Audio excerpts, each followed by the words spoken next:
All right. Oh, he hit the button. Here we are. Welcome to another episode of the Trash Talk Business Podcast, episode 92, after the great Hall of Famer Reggie White. No 92? Big deal. 92. Episode 92. This is where we get together once a week to talk about how to grow, scale, and build your junk removal dream live and in color right here on the Facebook in the private, not really private, semi-private VIP page of the Trash Talk Business Podcast. I'm Andy Weins. He's Casey Bubba Lawrence. Casey, what are we going to talk about today? Not about the Dallas Cowboys. How about them Cowboys? So Let me just get that out of the way. Our guest bounced, so we can spend the entire hour, potentially, talking football. I have one question How about for you, them Andy. refs? How about them? He keeps I saying have refs. one There question. wasn't a bad I call. There understand. wasn't a bad call. No, like Yeah. that was like probably out of the entire season, I would say that was the fairest calling game that we've played. Yeah, But I will say this, Andy, one question for you. I got an answer for you. As a Packers fan, Oh, yeah. and be honest, I'll be honest. did you expect that? Be honest. Uh, Did you expect that outcome That way? level of ass whooping, no. I didn't No know one your guys' defense was terrible. I didn't know Dude. that. I didn't. We didn't know either. Like That's the thing. we thought like- I was like, whoa, what's this? Who is that? Dallas isn't playing tonight, are they? Yeah. Sure enough. 'Cause you guys There's a averaged star in their helmet. you guys averaged 37 points at home, so you guys were going to put up some numbers. Now, I mean, you Technically really got had 37 points just on y'all side. correct. The problem was you guys, it was all garbage time yards and Technically, It was if you count the 2 interceptions, the 2 pick sixes we threw to y'all, One we would wasn't have a big- reached 37.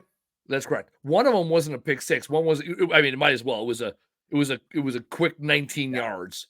The other one, I mean, that thing, I mean, he was waving goodbye by the 40. I mean, there was I honestly thought, I really did. My wife, I told her, I was like, I'm so dumbfounded. I think CD is trying to throw this. I almost think you know he's what? trying to When throw he the didn't- game. when he didn't catch that one on the sideline that was at his helmet and his hands were a little late, I'm like, that. Yeah. uh, It's like, what's Also- going on here? Also, you let a couple of I mean, when Musgrave caught that ball, Talk about mean- open season. Holy cow. I mean, I honestly Jordan think Love. Dan Quinn made a deal with Seattle. It was like, hey, look, we Listen. don't ever play this much zone, so let's just do it in the playoffs and see what happens. Well, and actually, the Musgrave was a man to man because there was nobody in the zone. There was nobody in the when the camera angle panned over there. You saw football, Green Bay football player, and grass for as long. I mean, as far as the eye can see. And you let Romeo Dobbs get away on a couple. You just like, oh, no one within 20 Yeah. yards. I'll just stand here. Oh, the ball's coming. That's cool. I think I turned it off a couple minutes into Yeah. the third quarter. And that's what you text me. I was like, yeah, I'm done. I had to leave the room. I had to go inside and just chill. I was like, I can't believe what just happened. I don't know. I was the first one to say, like, why are we taking the ball first? I did not understand that, right? Because the conventional wisdom in the NFL here is, defer, Yeah. double pop, get that's the old Belichick thing, right? Take the last drive of the half and then get the one right there back after half and let the other offense get cold. Which is what we did last week. And exactly what you guys did. And you guys scored, touchdown. Oh no, touchdown field goal. You come on, get a field goal after the half. Touchdown field goal. And it was like, oh, okay. They're in the, like, and then Jordan Love gets out there and just 5 plays, 3 minutes, another touchdown. It's like, Yeah. the announcer's finally like, We well, did it a doesn't very matter. good job of putting Jordan Love on a pedestal. Like, he was good Oh my this year, don't God. get me wrong, but man, we made him look amazing. Yeah, and Aaron Jones with 3 touchdowns and a $115 on the ground. I remember like the first 2 plays, Aaron Jones ran in your guys.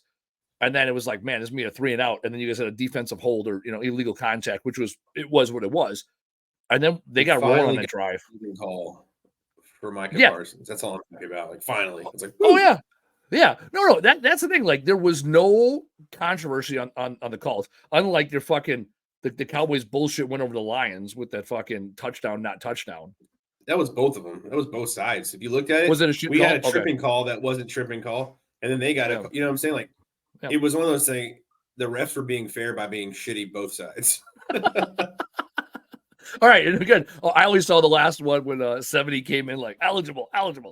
Also, I started watching that game, and that was a slugfest, and I didn't watch the second half of the Lions game. What was that? You got cookies? Oh, you got a cookie. I need emotional support right now, dude. Like you do. I literally told Monica, I was like, look, your job next year is to make sure I don't watch any Cowboy games. That's correct. There's this guy I watched. There's this guy, is big black dude. He goes by the name Smooth. I don't know his real name or whatever. Oh, yeah. Dude. He has a big dude, he has meltdowns every game. Just I mean, a big old dude. No, I would say it was one of the best games to watch as a Packers fan until the end there, because it was like just this ass whooping putting out, and you just felt good. You're like, oh man, we got ourselves a team. I just didn't. Here's what I didn't like about it, other than the obvious. There was no fight. I honestly thought this was going to be like the hype was insane for this game. The hype was just like, oh my gosh, like this is going to be a great game. And then it starts, you're like, okay, we're just getting our footing. We're always really good second half. We are. Yeah. So I was like, it's fine. And then before the half, I was just like, this sucks. Like, what is going on? I don't understand. And I told Monica, I was like, this is either going to be the greatest comeback or the shittiest playoff game. Yeah. And it was the shittiest playoff game.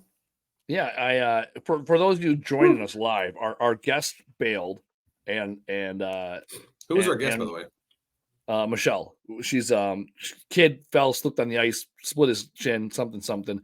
I'm excited to talk to her. She's with Squared Away, which is for VAs, virtual assistants, or EAs, executive assistants, however you look at them.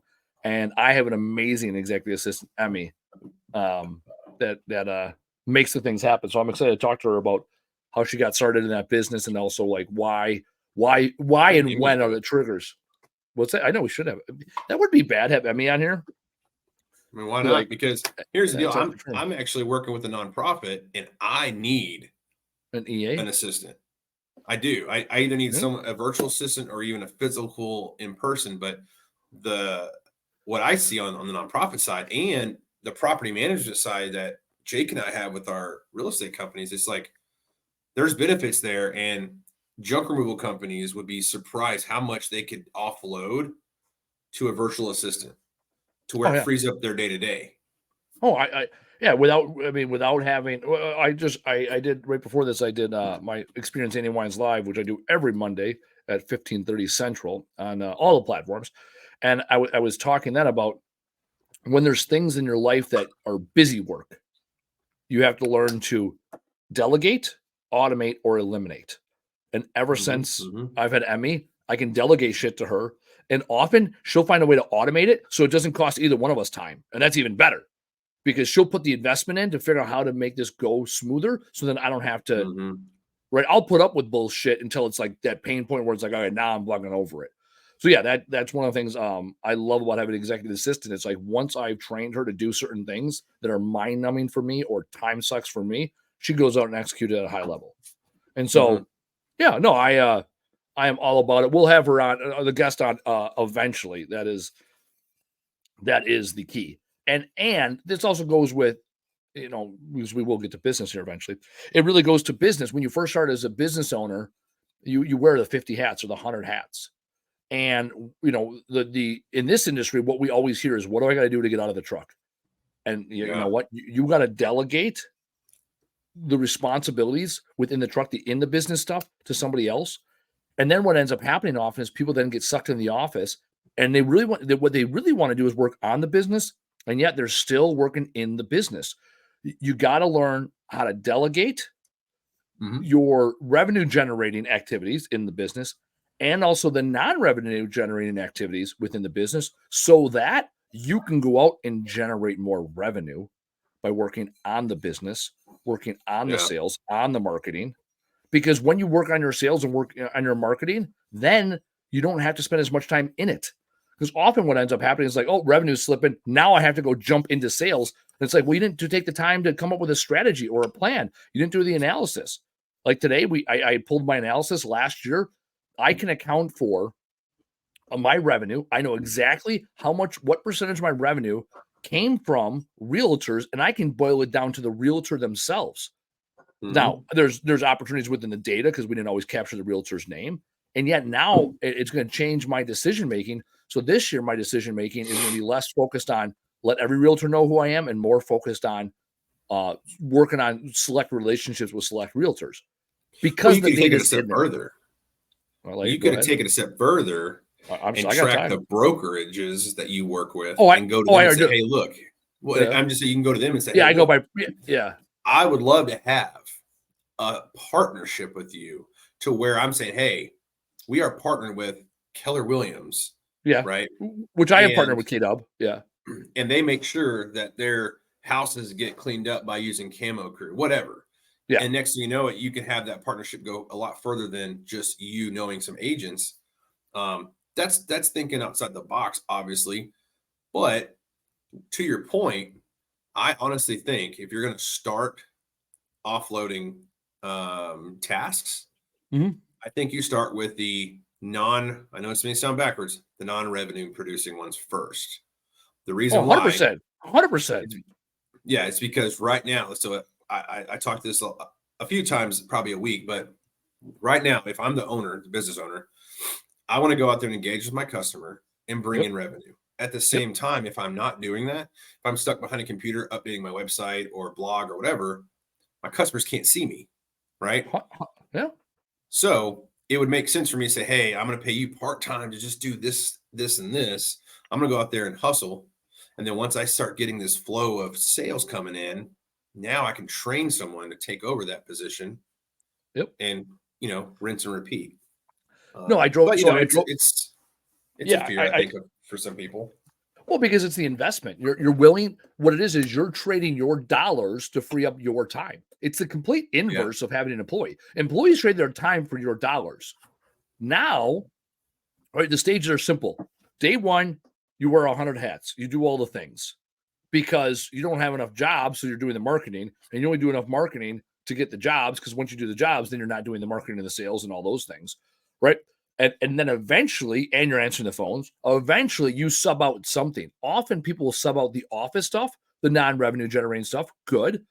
And then they'll say, okay, how do I get my crews to perform without me being there? And they're like, that's the biggest thing they're concerned about. And I can tell you, my guys, like I was downstairs a minute ago talking to my guy, Alex, Al, like he banged out 10 jobs today, brought in a bunch of money, ran ahead of schedule, made some tips, had a new guy with him, couldn't have been happier. Like he bangs jobs better than I could. I ain't out to go bang 10 jobs on a Monday and That's negative the -5 goal, degrees. though. Correct. And that's where Because some because business I owners are empowered him. afraid.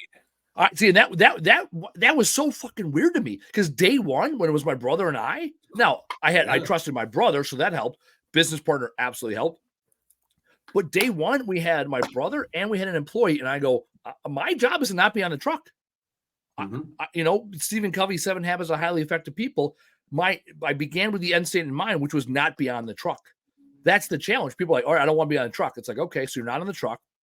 So you got to train people to be on the truck. And then once you're on the truck, then you're in the office. And then that's like I've made it. But now you have more expense because now you are in the office and you are not generating the revenue because you on the jobs, I would argue guys in the trucks can do a better job than owners. I will argue that all day because that's all they do. They're singularly focused. However, they will not do as good of a job promoting the business as you because they can't speak to why did you start? What motivates you? What is your why? And people respond better when the owner's there. So you're going to take a little bit of a hit potentially in the revenue gen. So what do you have to do to get out and engage with the community? I drove by, I was about to say this before. I drove by the restaurant I go to, the Butler Inn, where I do one-on-ones. Ooh, man. The Butler Inn. You want to talk about the best mediocre food? Best mediocre food. Never had a bad meal there. Also, never had a good one. If you need sustenance, decent atmosphere, and a waitress that's going to harass you, Yes. Butler Inn. That's the move. That's the play. That's the only play in town. Back in 2019, I averaged 18 lunches per month because that was my play. That was my go-to move. Was go do one-on-ones, go to lunches, have them come here, do a tour of the facility, go get lunch. And through the summer and even this year, I was doing it. I don't think I've been to the Butler Inn since Thanksgiving, maybe shortly thereafter, because I jumped back into business because I need to get the ship going the right direction. Our ops guy started like 3 weeks ago, 2 weeks in the field. Last week was his first week in in operations in the office. Now this week he's running it. So now I've bought myself the bandwidth. So now I can just chill, theoretically. What I need to now do is go generate sales. And my next goal after that is to get a sales guy to generate sales, because my goal eventually is to not be needed for the company to run successfully. So people step out, you got to step out of certain aspects of your business to see what you can delegate. And when you do that, you'll see where the gaps are. People have this fear like, oh, they're not gonna be able to do this or not be able to do that. It's like, cool. But and they also might be able to do things better than you. So what are you willing to sacrifice? And it's your job as the business owner to develop the SOPs so that they can perform, right? The old 80-20 rule. Mm-hmm. They got to do it. You got to focus on the 20% so they can get an 80% achievable at all times. Like I tell my guys, when guys come in, they're like, I'm going to give you 100%. I'm like, I don't want 100%. I don't even want 90%. I want 80% consistently. That's good. You're an employee. Dude, that's awesome. What I want. I want 80%. Now, occasionally I'll need 90, and every once in a while you got to give 100. Well, realistically, can you do 100% consistently? No, no one can. No, okay. So exactly. this morning you can church it up and say I want 100% all the time. No. That's fine. But what do you really want? Correct. You're exactly. You're going to die in the vine and die in field. So this morning, for example, we got 15 inches of snow over the weekend, and it was -10 this morning getting on our trucks. So I needed my guys. That's insane. All that snow. Oh yeah. So this morning I had one of our trucks in the dock, and the dock got flooded and then froze. So we got an ice skating rink, which isn't great when your truck is parked in said ice skating rink. So mm-hmm. I needed one of my 24-foot diesels to hook up to my other 24-foot diesel to give it a little Yankski, right? So I needed those two drivers and my buddy and my guy Dan, who hooked up the tow straps and was monitoring. I needed them to give 100% for those 2 minutes to get the trucks out, like, because it's somewhat dangerous, right? Yanking pulling 24-foot trucks is more dangerous than some of the other things we do, because we don't do it that often. And it was necessary, because if we would have done it wrong, someone could have got hurt, equipment could have got damaged, or we didn't get the truck out, and then we don't get to jobs, we don't service customers. So I needed 100% effort for 2 minutes to get the truck free. After that, give me 80% all day. And I'm happy with that. The challenge is what we end up doing, and I'm guilty of this. I'm not going to say we end up doing it. I end up doing this, is you see those guys that are super high performers, and they'll give you 100% mm-hmm. effort often. And then they give you 50% effort, or 50% shit attitude. And yet you keep them around in this idea that they're going to get 100% all the time. It's like, no, give me like consistency over time. Consistency is absolutely the key. I don't care if it's marketing, sales, life. Pretty sure the way the saying goes is consistency over time equals simplicity. Is that a fucking saying? Or you just make that shit up? So. That's fucking dope. You might have. Hold on. Let me Google that ass. I'm gonna Google it. It might be an F3 quote, actually. Oh yeah. Are you still doing that F3? Dude, I have slacked, and that is one thing I need to get back into, because I definitely saw the difference and felt the difference, not just physically but mentally. To be honest, it was 10 degrees this morning. Actually, the high today was 19. You had 10 shut down. Here's the deal. You had 10 positive degrees. I had 10 negative degrees. So you had 20 more degrees than me, right? On a stack of you had 20 more of them. Well, this is why a lot of people understand Texas. They're like, oh, freaking out, it's cold. Here's why, dude. Because 2 days ago it was 72. That's why. And then the next day they're like, hey guys, we're having a cold front. It's going to drop to 13. You're like, whoa, wait, what? All right. It's like the stock market when Biden took over. It's like, hey, we're having great weather. Oh, what happened? Let's go, Brandon. All right. Hold on. So you said consistency over time equals simplicity. He's talking to his kids. All right. I'll jump in. How about them Packers? Go Pack Go. Jordan Love had a perfect passer rating, 158.3, when he got pulled out with 5 minutes, 21 seconds left in the game. He came back, though, because the Cowboys started scoring points. He came back, had an incomplete pass, and then his perfect passer rating dropped. I filled in the dead air there, Casey, with I appreciate it. With more highlights from the game. Yeah. All right, so my question here, back to simplicity. Yeah, simplicity. So the thing you said was consistency over time equals simplicity. Is that what you said? I think so. Yeah, I think that's the quote. It might not be. It's not. I mean, it's not. It's a Casey Bubba Lawrence original. Yeah, there you go. I mean, then again, I think it makes sense. Is what I'm saying. It should make sense in my head. It makes sense. Correct. So the top article with that says simplicity plus consistency equals results, which I like. I mean, what are you looking on right now? True. I'm on the Google. I typed in Google 39 billion results. So go to F3 consistency. That might be where I got it from. Consistency F3. See, that's the thing too. It's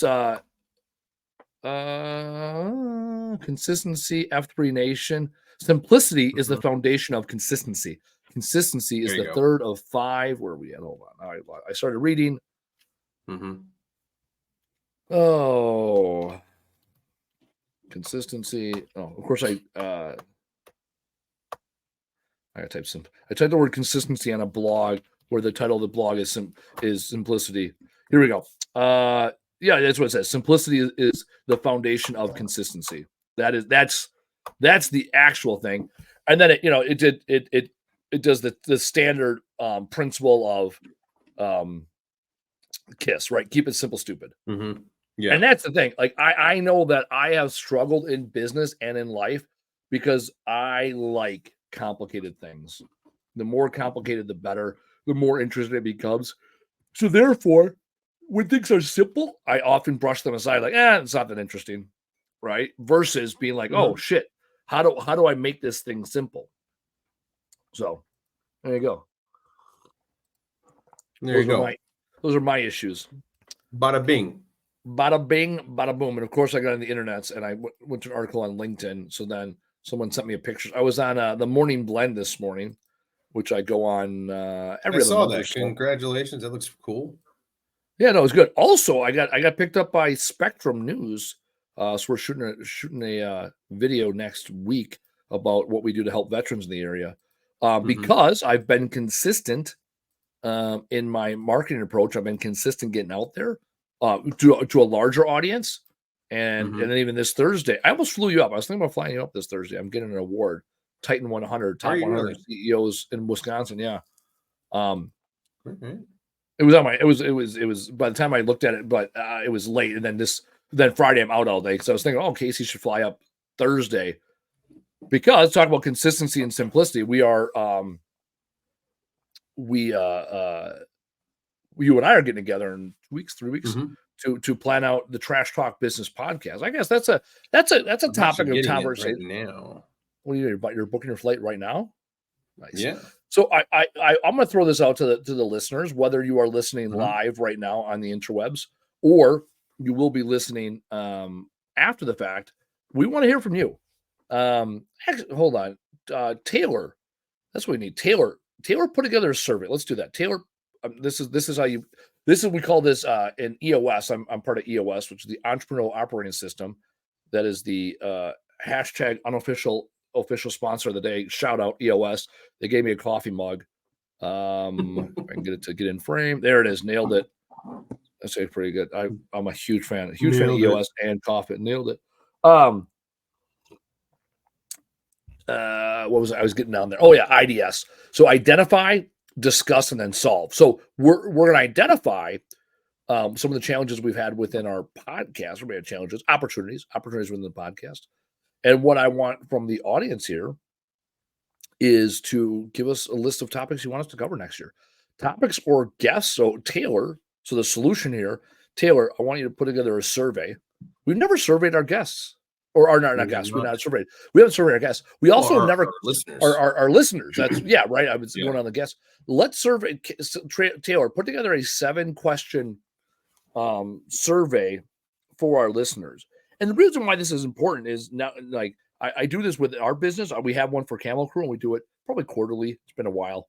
That's another thing we need to do is send out our survey. We have it available. People, we don't promote, we don't push it that hard to see what makes us unique. And then how do we double down on what makes us stand out? Because where I hear value or where people tell me there's value in the podcast is a small percentage of people. I would love to hear from a larger percentage of people so we have more data points so we can better understand what do we need to do to level up our game. Because our goal is to make this podcast the best it is. And we need to begin with the end state of mind. The end state of mind is we want people that are actively engaged within this podcast. They're learning, they're growing their businesses. That's why we talk about in the introductions. 92 episodes, we've had pretty much the same instructions. This is where we spend an hour a week to grow, scale, and build our business. And we need to hear from you in the audience. We need to hear what that looks like to you. What do you want to achieve? And also, how do you think you can get there? Because we have our ideas and we want to hear from you. What do you need from us? Because I learned so much while speaking and regurgitating things that I think I know in the moment, and also interviewing and hearing from our guests. So, well, and I think there's a long way of saying Taylor, get a survey and people fill it out. Well, yeah, I mean the biggest thing is, honestly, we've said this many times. We do this because we want to share what we learn while we learn from those that we share with. Because there's sometimes we'll talk to someone and like just now, I mean, we'll just be like, oh shit, wait, hold on, say that again. Like, wow, I didn't think about that. Because everybody has a different perspective, and everybody, even if you're a first-time hauler, you could have figured out something that 10, 15, 20-year guys are like, holy crap, how have I never thought of that? You could have simplified, something where it doesn't make that big of a difference for you because you don't really know what you don't know, to where someone who's like running 10 trucks deep can be like, oh my gosh, that's what I need to do right now. Oh, that's why I love these new guys, these new cats. There's so much I learned from them where it's like, fuck, I didn't even think about that. Actually, I rolled out, I'm going to be rolling out something. I also rolled out, what do you call it? I rolled out, you book it online because of the podcast, right? Like that was a direct result of the conversations we had here and assumptions that I had had that I needed to challenge, So, well, that's and that was something that wasn't even new. You had your reasons that weren't valid at the time anymore. Like they just were like, all right, great. And also, the first couple of years, but now it's time to move. Yeah, and I also needed, I also had now capacity to facilitate that, because before we used to run fucking screaming ass 100%, right? We had 4 trucks, we were running 4 trucks every day. We needed a 5th truck, we'd go to U-Haul and get one or whatever, Now I got 8 trucks. Oh my god, yeah. And now I built the business to have 8 trucks in the parking lot at all times. So our goal is to run 6 and can scale up as needed without jumping through hoops to do it. And we also run our guys, ideally 4 days a week. So then when we have 5 or 6 days of work available, we can bring people in. Yeah. So anyways, that's now I'm all over the damn place. How's your January shaping up so far? Now that we're halfway through it. Good. We're ahead of plan in the first 2 weeks. We did a big about 12K demo last week. We're wrapping up another section of it today. Okay. Yeah. And then we got what do you got? We like one of our guys say we running a guy banged out 10 jobs with a new guy, and the new guy's like, dude, this was awesome. Because when you bang out 10 jobs, like nothing's more than one was a 3/4 trailer, but everything else was like quarter trailer or less. You know how that is. Like those days when you fly, make a couple tips, like it was a good day. So that was good. Yeah. I mean, on top of the other work, and then we got 2 6-trailer jobs this week. So this time of year to get anything beyond 3 trailers, so it's we call it multi-truck job, because up until 3 trailers, typically it's 1 truck banging it all day. So anytime we can do a multi-truck job like that, where it's all day of work, it's that many less jobs. Our average ticket price is a little more than a half trailer. We look at ticket price wise, and so when we get 2 6-trailer jobs in a row, it's like that's equivalent to 24 jobs for those 2 jobs, 12 trailers worth. So that feels good. It's like, would you rather put up 24 jobs or 2 big ones? Like, I don't give a shit. I want both. Like, I want that type of revenue, and however I get it, it's got to be a blend of all the things. Now I don't love in like 24 single items. That's interesting. I knew guys that got rid of single items. That's something I would love to actually. Taylor, I would let's do that. I want to do a survey within the group that says what do people charge for a single item, or some people call them minimums. Because I remember when we were running the franchises, we had a we call them minimums. We call them minimums, yeah. Or you guys do, yeah. So when we had a franchise up in the Twin Cities, he stopped doing single items because he said it wasn't worth his time. So he only wanted to do basically, he wouldn't even start until a quarter trailer, which was interesting. That is interesting. And I don't look at, I kind of see where he's coming from. But at the same time, I use single items as a precursor to boost our business. Yeah. Hey, thanks for letting us come and pick this item up for you. Do you know about everything we do? Do you know about all the services we offer? Yeah. A lot of times they don't. And that's when I know you don't like hearing an upsell, but spade to spade, man. Like, it's an upsell. Like, you say, hey, look, if you have other stuff, I can take a look at it while I'm here. And next thing you know, you turn that single item into a full garage clean out, and you're like, hey, this is awesome. Oh, yeah. Well, I mean, 800 Got Junk right now is doing $59 mattress pickups because they are willing to spend money essentially to acquire new customers, put them in their database, to send them 24 emails a year. I mean, that is the play. That's why they are doing it. They're also running heavy marketing right now. Like, they're advertising. I'm seeing it everywhere. Oh, they are. Yeah, they are going hard. I'm seeing the yard signs. I'm seeing the ads. Good there's also too. Yeah. Oh, yeah. Yeah. They had that. Were you the one? Someone told me they had the commercial right after the ball dropped. Did we talk about that on this podcast? No. Oh, yeah. Someone told me that. So. There we go. Facebook, our minimum 125. Occasionally do special. There you go. Actually, I'm at 124 right now, and I'm looking to raise my rate. 800's at 800 Got Junk's 139 in our area. The other thing I'm noticing with 800 Got Junk is they are lowering prices, and so this is a play, right? You lower your prices when things are slow to edge out your competition because you have deeper pockets than they do. That's how the casino. Yeah, right, exactly. That's why the casino can always win, because the casino is never out of money. That's it. Unless you're Cowboys, the house always wins. Oh my God, the house never wins. The Green Bay Football Packers are 3-0 at AT&T Field. They have more W's at AT&T Stadium than the Cowboys do in the postseason. Oh, postseason? Yeah, I guess. What do you guess it? There's nothing to guess about it. These are the facts, Jack. Well, yeah. I don't know. Back to single item pickup. Oh my God. I will say, if you're running, here's that guy that you're talking about. I don't remember his name, but there was also someone who said during the winter I stopped picking up single items because I'm not gonna. I guess they're running skeleton crews. The last thing they want to do is pay, overpay their revenue. Well, it goes right back to what I was saying. Like, man, people are going to see you out and about, even in the crappy weather. Yeah, I would say I'm the opposite. I would rather be doing single items in the summer or in the winter because it's something to do, right? I would rather not. Now we've never stopped doing them, right? So it's not like we have stopped it. So I'm not going to we're willing to fucking die on that hill. What are your opinions on billboards? Oh, that's fucking interesting. Oh, dude, I'll tell you. Believe me, I have a good one about billboards. Yeah, you have a very strong perspective on billboards. I will. My wife here's the deal. We have no fucking plan today. We had a plan, and then that went to shit, and here we are. So I mean, we'll mix in a little bit more Packers Cowboys because got to let a good thing continue running. However, let's. There we go. Taylor already put it up in the group. So anyways, this is I've been jumping around here. I'm in the I finally made it over to the Facebook because I was farting around moving on my other screen. It's Spencer Christensen is the one asking and because whatever, he's a guy up in Minnesota. KNS Junk Removal, shout out KNS Junk Removal. He got himself some new banners. I'm seeing shit.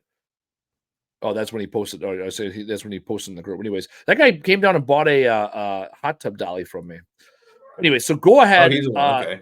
Yeah. So Casey, you give your perspective on billboards, and I actually have knowledge in his market about how billboards perform. So let's hear your perspective, Casey. So my perspective on billboards is it is something where if you are more of an Andrew Barton, where you want to corner the market, cover all of the marketing points, then yes, go for it because it adds to it. It adds to your presence and exposure. If you are thinking about a billboard for strictly to advertise your brand with no backing, when I say backing, I mean there needs to be something else that supports your brand, not just a billboard. Remember, a billboard is stationary, it stays there. If you put it on a main highway, people, you probably get, I don't know, 60,000. You can get, they'll give you the numbers. Let's just say it's 50,000 people one way in a day. We'll see that billboard. All right. Where are they going? Where are they coming from? And then what time of day are they going those places? So my point is, if I have a billboard on the main highway and it's pointing away from the city, that means everybody who's seeing it is going to work. And more than likely, they're going to forget about what they saw going to work because they're about to go to work.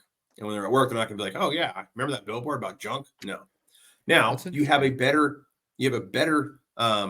advantage if you were facing people leaving the city, but at the same time, where are they going, right? What part of the area are they going to live? Do they live where are you advertising only where every customer of yours lives? Or like Dallas, Fort Worth, I could be advertising where people are going to pass my billboard and they're going to drive another hour to Dallas or another 45 minutes north. At that time, it puts them really outside of your profitable area unless you have multiple areas. The other thing about billboards, we live in a society where we love instant gratification. We're used to it. If I give you money, I expect stuff to be done now.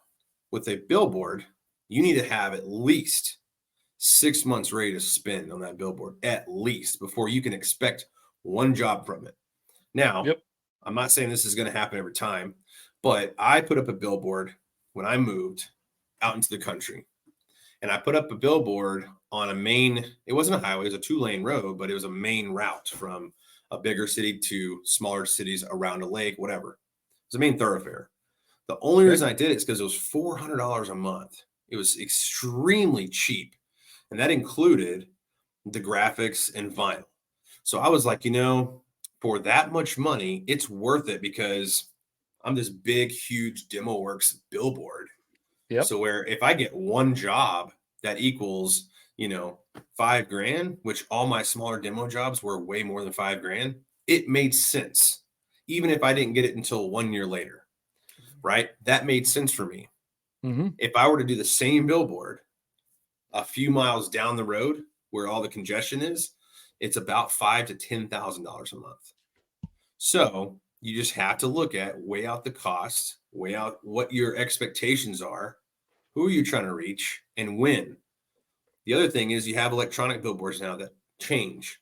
Personally, I think it's a waste of money. I want my picture to be the only thing you see at all times. And guess what? I drove by my billboard daily. I did it morning and at night. So if there was a light out, if the lights weren't lit up, I'd call them that next morning. Hey, lights aren't up on the board. And they would be out there and they'd fix it because we're paying them to advertise for us. So having said all that, if you want to do billboards, you need to look at the whys, the wheres, and the whens of that billboard. Otherwise, if you really want to spend that much money, I'll give you my bank account information, my Venmo. You can send it to me every month and I'll do more advertising than that billboard will probably do for you. Now you're getting into another side hustle. So I had billboards up in the Twin Cities, up in that market. We ran 5 billboards at one point, got it down to 3, and they were highly successful. They were digital, and they had a call to action on them. They were simple. To Casey's point, though, he said 6 months. I'd say you need at least 90 days runway with no expectation of return. And in our case, we had to run the 5 billboards. So with 5 billboards, they were digital ones, so they're digital or cheaper because they can sell 20 spots, essentially for the same board. But essentially, we had to make 15 commitments, right? 5 boards for 3 months. And then once we got it down to 3 boards, we had the same spend when we increased our frequency, because that's the nice thing about digital. You can increase your frequency. You can't change time of day or stuff like that, but you could, instead of being every 5th, you could be every 10th or every 15th, whatever it was. And it ended up working out quite well for us. However, you still needed that minimum 90 days of runway plus another 6 months. I recently looked into billboards here in Milwaukee, and it was about $5,000 a month per billboard. So that means I'm looking, even if I want to do 3 billboards, that's $15,000 a month. That's $45,000 or up to $90,000 for a 6-month period. Just to start the game. And, just to get into play. Now, and it goes back to your marketing budget. Now how much of that, what would your marketing budget have to be to support that spend on one avenue of marketing? That's the other question. Great. It's going to chew up. So we have about, in our marketing budget, we keep 10 to 15% in our marketing budget ancillary, where it's like, yep, we think it's a good idea, throw money on it. We got designation, how much we spend on networking, how much we spend on Google. We earmark those beginning of the year, right? It's like the government, right? They just have a little bit of cheddar on the side in case they need it. So we had a little bit of cheddar. The billboard experiment would have chewed up all of our fucking cheddar, right? That's the challenge. Yeah. that it was more than our 10 to 15% ancillary, right? If I want to spend $45,000 and it's 10%, that means I need $450,000 in marketing. That ain't in the fucking budget. And I could have had ones farther out, right? The farther out you get outside the city, it's less traffic. And yet those billboards, a lot of those were static ones. And I get too far out of the city. The challenge is when you get out of the city, you have some monster places and monster money outside the city. When you get out of Milwaukee, it gets real quick. But I also wasn't advertising. Was that Levi? Or who was that? Is that Levi? Yeah, Levi. He's just looking over the gate he's waving. Hold on, let me see if I can. Yeah. Ryland. Can you see him? Ryland's been on the. Oh, there he is, way over there. Say hi. There we got a high five. We got a hand. We got a hand. There we go. Yeah. So I wasn't advertising junk removal. I was advertising structural demolition. So my minimum dollar was around 10 grand. So it was a little different. I could afford the metrics out in the country like that. Now, having said that, if I would have moved closer, $5,000-$10,000 a month, I couldn't afford that pill, Nope. But you also look at the customer, like you just said, you could have moved further away from the area and it got cheaper. But is your customer there? And when I say, will someone use you? That's not the question. Are they going to use you? Is the question. Yeah. So, if they are going to use you, you're either betting on that one customer who uses you a lot to pay for that billboard, or you're hitting a lot of people who are going to pay you for that billboard.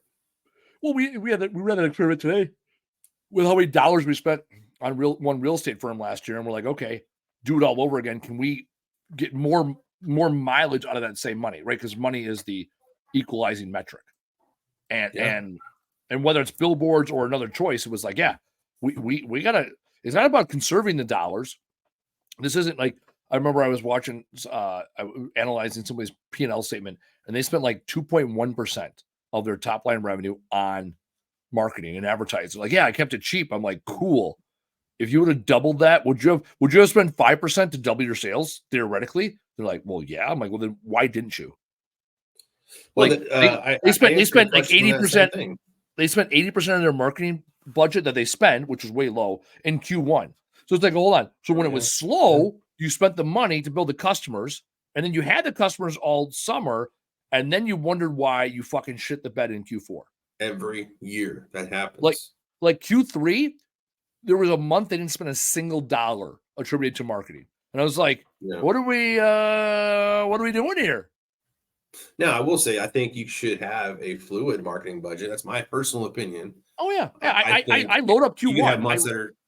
Yeah, but I know there's some... I think it was Justin. We were talking to Justin Waltz, and, I mentioned, it was like, some months we were at 5%. Some months we're at 25%. I think it just... You have to see what your business needs and when it needs it. But at the same time, you should always be marketing. We get it, unless you have a marketing team, like it's going to drop here and there. No, the reason why Q1 is so heavy for us is because that's where all the home and garden shows are, which means we need all our promotional material. Plus, those home and garden shows are relatively expensive, and they don't happen the other 9 months of the year, essentially. So we have all of our weekly and monthly expenses, networking groups and Google and all that other shit. It's the big ones we get hit, and we normally buy them, prepay or early bird pricing in December or January for the February and March events. Hold on, Taylor put something up and took it down. What do you say? That would be like a farmer only saving 2% of his crop seed. Yeah, exactly. There's Taylor. Taylor, words of wisdom. The man behind the computer. The guy that makes shit happen. We were talking about it earlier when it comes to automate, delegate, and eliminate. Taylor's our delegate, automate guy. He's got all the bells and whistles to allow this podcast to happen. So all you and I have to do is sit down and fucking bullshit once a week. Speaking of, go ahead.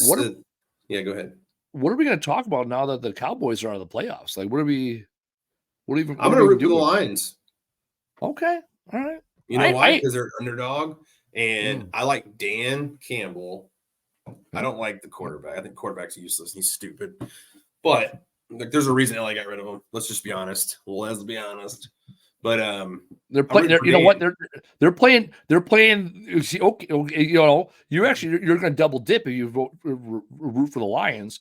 Well, you're going to have a conflict of interest because the Buccaneers are definitely a underdog, right? Baker Mayfield passed over by 37 They're going to beat the Eagles, dude. Or right there you go. Or it's going to be the Eagles. That game's happening. Well, it's happening tonight. It's tonight, right? I think for me, I don't know. When it comes to football, like I know this may sound crazy, but within an hour of me turning off the TV, I was over it. I wasn't pissed. I wasn't upset. Oh yeah, it sucks because it's your home team, but like I was looking on Facebook, man. There's people like just the entire game. People were on Facebook just not screwing over, but just destroying Dak and the Dallas Cowboys. These are fans, and I'm like, is that helping you? Like, do you feel better? Like, also, I don't love Dak. He didn't play bad yesterday. He put balls. He didn't play great. He put balls in hands that didn't get caught. A few of them. And here's what I think. I think Dak played exactly how his receivers set him up to play. Yeah. Because when you have a number one like CD Lamb, who already this year, going into the year, everybody's like, yeah, he's not as good as we thought. And then he just blows everyone away. You have an expectation that he's going to show up and perform. And you know, hey, if that ball is in the vicinity of your hands or fingertips, you're going to catch it. At the same time, Micah Parsons, that's probably one player I could, without a shadow of a doubt, think if there was somehow you could win a football game with one person, it would be Micah Parsons. Because the dude doesn't stop. He'll get hurt. Yeah. He'll be sick. He'll be upset. He doesn't stop. And he doesn't let anything waver him. You can go back and say, oh, look, all these holding calls that weren't called. Yeah, you're right. But at what point did Micah Parsons quit? Oh, never. He didn't. He just kept doing it and somehow still getting sacks, being grabbed in his face, smack, his junk, you name it. So, I don't know. He was consistent over time. There you go. Consistent. Oh, yeah, Micah Parsons, he's a good player. He's a good, like, he's a guy you can, like you said, you can build a team around him. There's guys out there that are turds of people. No, I absolutely was one of those people, and this is life. I was one of those people that if the Packers lost on Sunday, I'd be pissed off till Wednesday. And then I realized, but here's the deal. This is what I realized, though. And this is what I tell people. Actually, one of our guys quit today. He called me last night after the Packer game and put in his, not immediate, like, we had a no shit conversation on Friday and turned into, nope, I'm good. I'm resigning. And what I told him was, if your number one thing in life is coming here to this job, you got to get a fucking life outside of work. Mm-hmm. Like, if you get that upset coming to work, you ought not to be here. Mm. And I say the same thing to people that are huge into sports. It's like, if you're going to let that, a thing that has no real bearing on your life, you have no control over either. No over control over it, right? And like, if the Packers win, let's say Packers go all the way to the Super Bowl and win, my life does not change whatsoever if they go or they don't go. I have a couple hours of joy, maybe a couple conversations in the future. I can talk a little shit and have something that I can relive and feel good about myself. My bank account doesn't change. My relationship. Who won the World Series this past year? Astros. No, it's the Rangers. The Texas Rangers. The Rangers, yeah. I know. You posted a picture on Facebook. Yeah. You posted that picture on Facebook after the Cowboys lost. And you know Astros, what? Them cheating ass. It was our first. Cheaters. Well, it was our first championship and Ever? we earned it. For the Rangers, yeah, it's our first World Series ever. I know that. And I'll tell you this, it was fun, it was exciting, and then life happened. And then the next day, life was back at your face. And you put pants on the next day and got back after. Yeah, my life does not change. So what I tell people, and this is how my dad is. Like, he watched the game last night. He was an anti Aaron Rodgers guy, so he's back to being a Packers fan after a 15-year hiatus. he was a Brett Favre guy, right? He was a Brett Favre guy. And so after about 10 years of sulking, he finally started to get back in the Packers, and they did not like the way that Aaron Rodgers handled things, because Rodgers is kind of a prick. I like Rodgers. I think he's a prick, and I still like him. Like, all the vaccine stuff, all the not answering shit. I like him that he's not a Packers player. Because other than last night, every time we played the Packers, Aaron Rodgers got the better of us. Oh, 100% better. Yeah. Some of his best games ever were against the Packers or the Cowboys. Yeah. But I like him as a person because he tells it how it is. Is he the greatest person? No. Shitty family life. Doesn't treat his family the greatest. But you know what? He's okay with me. Oh my God. Grant says, all right, some of your listeners might not like football. All right, Grant, we'll get back to not football talk. Actually, one of our I think is I can't tell if he's the listener or if he's taking or he's throwing shade because one time we got a complaint for talking football. This is what happens. This is how the podcast started. The podcast started with us calling each other once a week bullshitting and occasionally mixing in some sports talk, or not sports talk, some business talk, and then now it's turned into this podcast. And we wouldn't get to the 10 million listeners a month that we have if we just kept it business. Correct. So Grant, since you're interacting with us and you clicked on the button, Taylor will drop in the link, the button you clicked, so then we can see you when you come on, so I don't have to do extra steps. So Grant, big fan. Tell us what is on your mind, Grant. You're going to be our first surveyed person as we're surveying. What do you want to know or need to know going into 2024? We are going to give solicited, because you're asking for it, kind of solicited advice to grow your business so all your hopes and dreams can come true. We will talk about Grant, and also I'm not even going to attempt that last name. That's a recipe for disaster. GoPro. GoPro. It's one of those three. You know what the thing is? There's two consonants in the middle and a shitload of vowels on both sides of it. It's like Favreau, but there's one extra letter. Brett Favre, greatest football player of all time. No big deal. Brett Favre. Oh man. Hey, they did. February, real quick, February 10th, I'll be landing. February 10th. Okay. Saturday. Can't swing the 9th, so I'll be coming into Chicago. You can't spend the night, and you're leaving the same day. I can't. No, I can't swing the 9th. Oh, they're swinging the night. I think you said spend the night. And I'm like, that's a short fucking day. Okay, ship shape. Yeah, no worries. Yeah, that's Grant, at least in my words. What the hell, Grant? Yeah, Grant. Grant, we need you. We need you hanging on you. Correct, to make this podcast today. Like, when you show up to this podcast, we will be more successful. When you don't, we're going to keep talking football and annoying some people that are non-football fans. Oh, you know what? Here's another. Oh, here we go. Taking a deep dive into my marketing campaign here soon. I'm buying a dump trailer middle of this year, currently renting 2 for $80 a day. New truck 1 year from now. Just starting to delegate money from each job into their own accounts. GovRow. Thank you. That was a lot simpler than that is a lot. Man, I had about 3 or 4 syllables in there. Potential GovRow. That's a lot simpler. All right, so codename GovRow. It's actually a solid name. If you'd have been in the military with GovRow, like they had a, that Sergeant GovRow. Oh yeah, sounds right.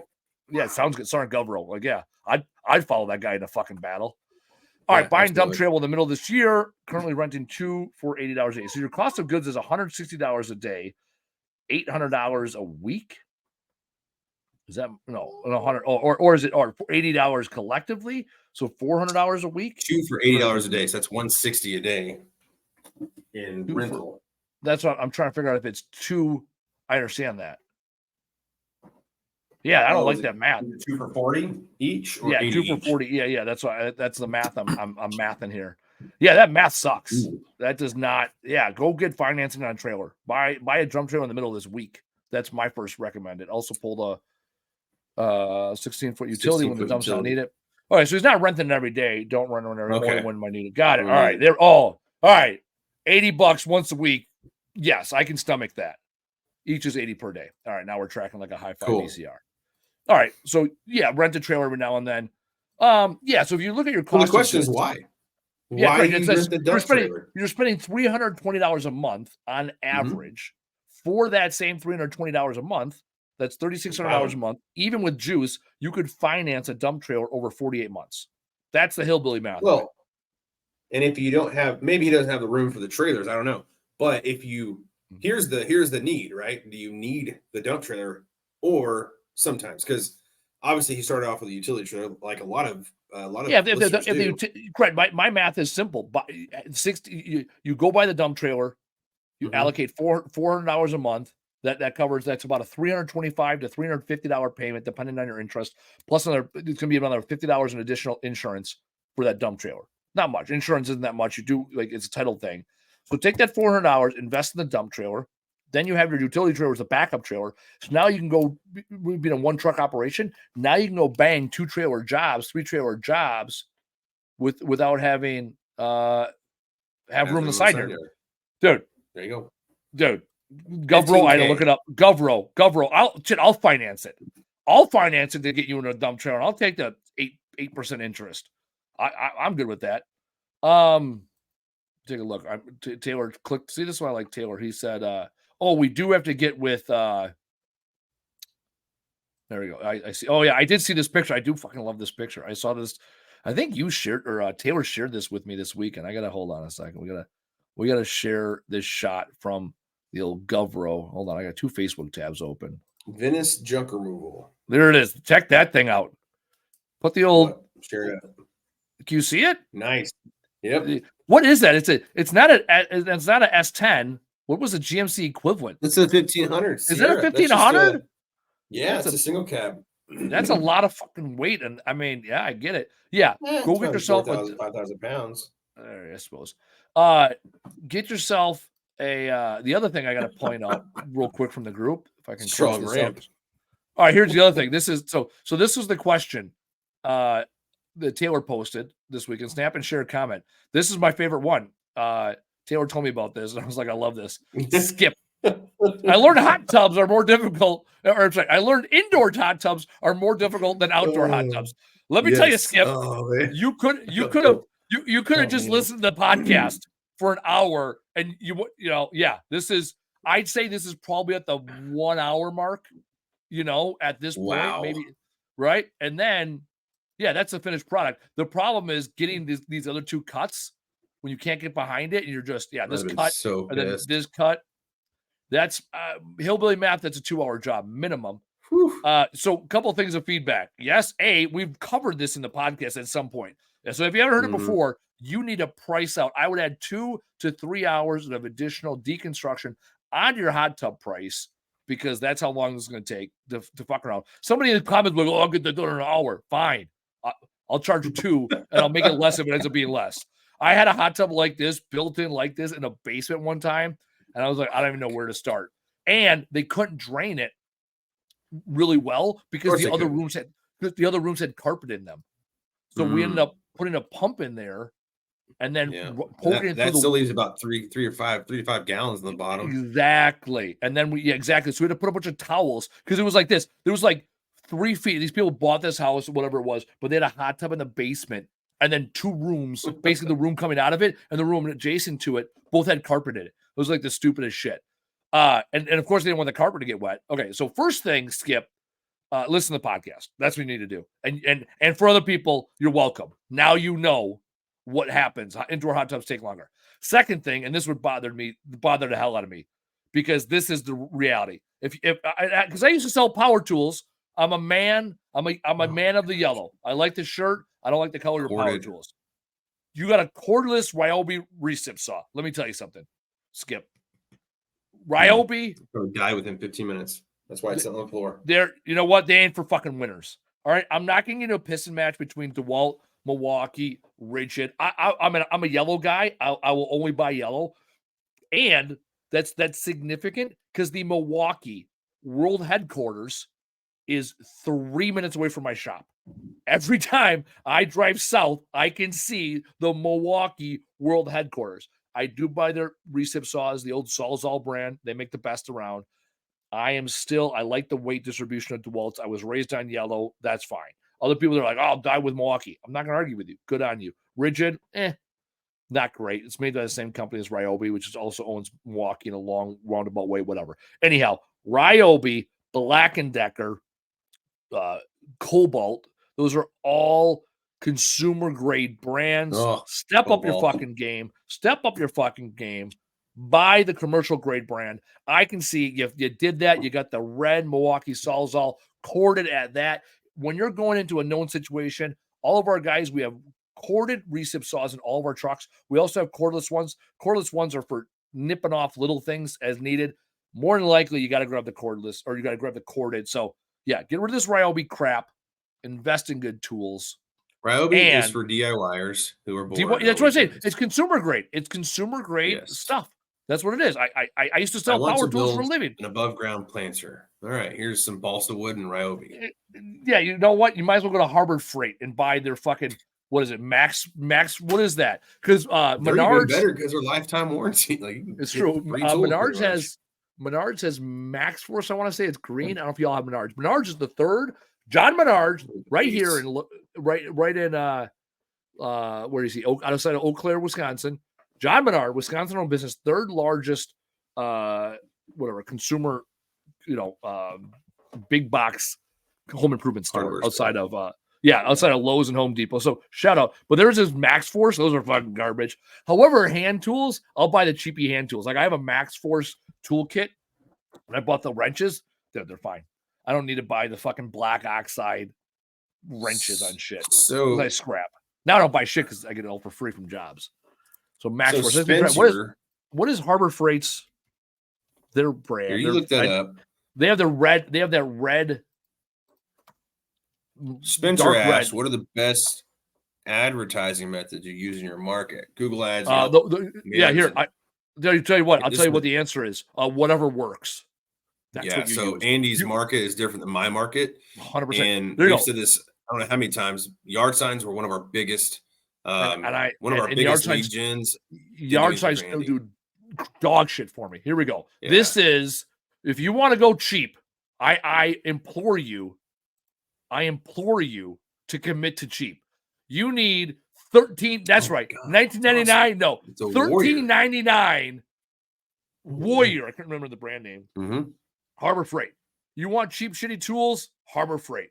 Look at this. They're 3/8, still 3/8 inch. 3/8 inch. You're $13 into this thing. Oh my god. Tool. It's a good deal. Kit. There you go. You need just something to screw in fucking pictures in the wall. $24 and you get a light. Plus 2 batteries. Yes. That is you know what you do? You throw that away when you're done with it. That's because you're only going to get one. Those are called disposable power tools. That is disposable. How do you even make a tool for $13? Although I love me some Harbor Freights, they have the best. Yeah, correct. You need hammers or dollies or things like that. Oh, dude, I love Harbor Freight. I love Harbor Freight dollies. I can't believe this. I might go to Harbor Freight on my way home. There we go. Harbor Freight, unofficial sponsor of this week's podcast, along with EOS. The reason why Harbor Freight's so good and it does well is because like you just said, I might just go on my way home.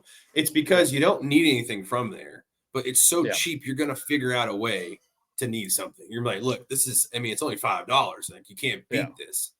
And then next thing you know, you're going to use it once, it breaks. And you're like, oh, hey, Harbor Freight, until you go back. It's in the So Grant also asked, aren't they made in the same factory? So Milwaukee, Ryobi, and Rigid are all owned by one parent company. They were like 10 years ago. I used to sell. There you go. Harbor Freight has 30% off today. Actually, he said that. I'm looking at the website. I still have it up here. Hold on, I'm gonna put it back up. I'm going to Harbor Freight on my way home for no other reason. Here we go. Entire store on sale, no exclusions. Hurry, end soon. Ends at midnight tonight. Get your fucking coupons. 30% off the entire store. That's worthy. If you learn nothing, from today's, oh, here, hold on, he said picks. I thought Taylor dropped the ball. He didn't put it on the stage. All right, if you learn nothing today between Grant and us, I know Grant knew this, or he just read it because he was paying attention to life. 30% off the entire store, no exclusions. I'm gonna go buy some shit. I don't even know what I need. So there's that answer. Pixar didn't happen. There's your pick. We're going to get to these questions. Taylor said 5 to 7% off generally. That was because we are going up for the big finish here. That was for what do you call it? Sufficient marketing. How much you spent? Percentage. Here's what you need. Here's sufficient. Sufficient marketing percentage. 10% of your anticipated revenue. So if you want to do $250,000, $250,000 a year, you got to spend $25,000. Now, if you only do 100,000, well, it ends up being 25% of your revenue because you didn't grow. I always tell people it is somewhere between 7.5% and 12.5%. If you get really aggressive, it's between 5 and 15%. When you're in growth mode, you got to be closer to that 15% of what you're making now, or even 20, 25%. If you're spending $25,000 a month or $25,000 in the year, so right around $2,000 a month, and you anticipate doing $250,000, you're in a good shape. If you're only doing 100,000, you're right on that borderline because now you're spending 20 to 25% on customer acquisition, which you can do up until maybe the $500,000 mark. And then beyond that, you're going to start struggling because now you have other costs. If it's only you, you're not paying yourself nearly as much as what you're worth, so you can afford to grow the business. And at first, you're spending 100% because you're not making any money. So the question above that is on what? And that's it. Those questions go together because the answer, technically, everything. You need to be marketing on all platforms. I mean, anything from Craigslist to your neighbor to Facebook, Google, you name it. Now, once you prove it doesn't work, then you stop and reallocate those dollars. When you first start, this goes back to what you just said, though. Remember, what's an assistant do for you? Delegate, automate, eliminate. Yep. Same thing with marketing. You have to eliminate what doesn't work for you. And that's what your first year is. That's why you'll never get back your first year. It's the greatest of all, I think, businesses, because that's where you do all your learning and all your spending. And at the end of it, you're like, okay, what didn't work? What can we do better? Yeah. All right, let's get ready for the big finish. I do appreciate you, Grant, and whoever this Facebook user person. Spencer. That's still Spencer on SEO. All right, jumping in.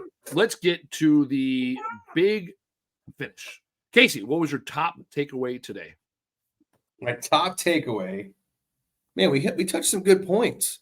Yeah, my top takeaway, honestly, is don't be afraid to delegate. Now's the perfect time to start experimenting because, look, we're in the winter. It's a down season or whatever you want to call it. Why not do it now? Start offloading some of those daily non-essential tasks. I'm not saying they're not needed, but what I mean is they're not priority number one for you. Start doing the busy work through someone else. Start that now. At the other time, or the next thing is with that also can include marketing. I don't know how many times we would hire high school age kids during their spring break, winter break, whatever. All we would do is pay them to go put up door hangers. That's it. Because my guys are doing revenue making tasks, and I'm going to delegate the non-revenue making tasks to someone I don't need to put in a truck, and it's not worth my time to go out and walk the streets. So that's my takeaway. Yeah, I'm in that same exact vein, and it's thrive, not survive. A lot of people are like, I got to survive the winter. And I was the same way for years. I got to survive the winter. And what I realized was the good companies, they're out there thriving. And so if this time of year, if you don't have the money, figure out the time. If you have the money and not the time, spend the money. Figure out what you have access of and utilize that. So the last couple of weeks I've been in really the last couple of months I've been in operations, right? I could be like, oh shit, I'm going to go throughout the winter. I'll just continue to run operations. I'm not going to hire because it's our slow season. No, I brought a guy in. I also put him on incentive so he can make more money on bonus by hitting certain metrics, on doing certain things. So now he'll invest extra time so he can make more money because I'll have more money to work with. And then that allows me to free up my time to do the things I need to do so that in 90 days, 180 days, the phone is ringing at the peak it needs to be running at, because I need to get out there and pound the pavement and sell. So now's the time to thrive, and that's it. All right. Any last words? Otherwise, let's get this thing on the road. I'm Andy. He's Casey. We love to hear from you. Taylor will be sending out a survey soon for all the people and all the things, so we can plan out the best opportunities to have a great 2024. Thank you in all ways to joining us, and we will see you next week. Thanks for listening. Tap subscribe or follow to get the latest episode. And if you enjoyed this episode, be sure to leave us a review and tell a friend to listen. To learn more, visit trashtalkbusinesspodcast.com.